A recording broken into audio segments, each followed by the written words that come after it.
அனைவருக்கும் வணக்கம் மக்களே. சற்று முன் கிடைத்த ஒரு முக்கிய அறிவிப்பு பார்க்க போகிறோம். என்னென்னு பார்த்தீங்கன்னா, நாளை தினம்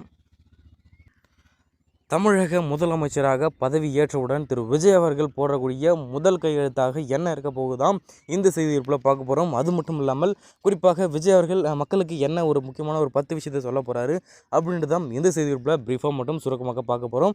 ஸோ அது போன்ற பார்த்தீங்கன்னா இது போன்ற தமிழக அரசினுடைய ஸ்கீம்களை உடனுக்குடன் நீங்கள் துல்லியமாக தெரிஞ்சுக்கணும் அப்படின்னு நினச்சிங்கன்னா மறக்காமல் நம்மளோட சேனலை சப்ஸ்கிரைப் பண்ணி வச்சுக்கோங்க. பக்கத்தில் இருக்க பெல் ஐகானை ஆல் டிக் பண்ணிக்கோங்க.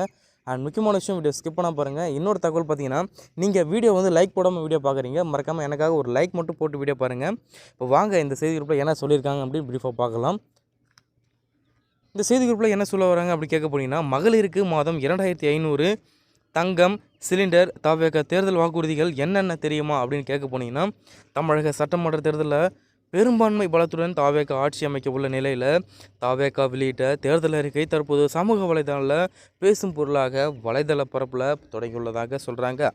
மதிப்புமிகு மகளிர் திட்டத்தின் கீழ் வரும் 60 வயதுக்கும் கீழ் உள்ள குடும்ப தலைவிகளுக்கு மாதம் 2500 மேலும் அன்னபூரணி சூப்பர் 6 திட்டத்தின் கீழ் ஒவ்வொரு குடும்பத்திற்கும் ஆண்டுக்கு 6 சிலிண்டர்களும் வழங்கப்படும் என தேர்தல் அறிக்கையில் தாவேக தலைவர் அவர்கள் குறிப்பிட்டிருந்தார். அண்ணன் சீர்திட்டத்தின் கீழ் மணப்பெண்களுக்கு 8 கிராம் தங்கமும் அதாவது 1 பவுன் தங்கம் பட்டுப்புடவையும் சீதனமாக வழங்கப்படும் என தாவேக தலைவர் சொல்லியிருந்தார்.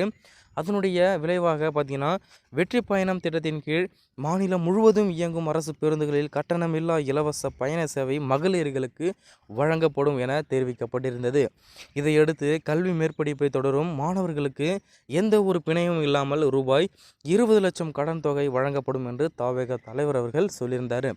இதன் பொறுத்தமட்டில் மேலும் புதியதாக 50 லட்சம் வேலைவாய்ப்புகள் உருவாக்கப்படும் என்றும் வேலை இல்லாத பட்டதாரிகளுக்கு மாதம் 4000 ரூபாயும் டிப்ளமோ முடித்த வேலையில்லாத இளைஞர்களுக்கு மாதம் 2500 வழங்கப்படும் என தெரிவித்திருந்தார்.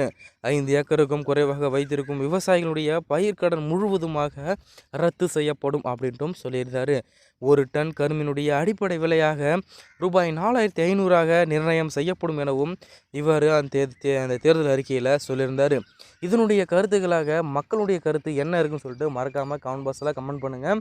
ஸோ இது போன்ற சுவாரஸ்யமான மற்றும் அடுத்தடுத்து வரக்கூடிய தமிழக அரசினுடைய குறிப்பாக திரு விஜய் அவர்கள் போடக்கூடிய ஸ்கீம்களை நீங்கள் உடனுக்குடன் துல்லியமாக தெரிஞ்சுக்கணும் அப்படின்னு நினச்சிங்கன்னா கீழே இருக்க ரெட் கலர் பட்டனை கிளிக் பண்ணி சப்ஸ்கிரைப் பண்ணிக்கோங்க. பக்கத்தில் இருக்க பெல் ஐக்கனை கிளிக் பண்ணி டிக் பண்ணிக்கோங்க. பக்கத்தில் இருக்க லைக் பட்டனை கிளிக் பண்ணி எனக்கு சப்போர்ட் பண்ணுங்கள். நன்றி, வணக்கம் மக்களே.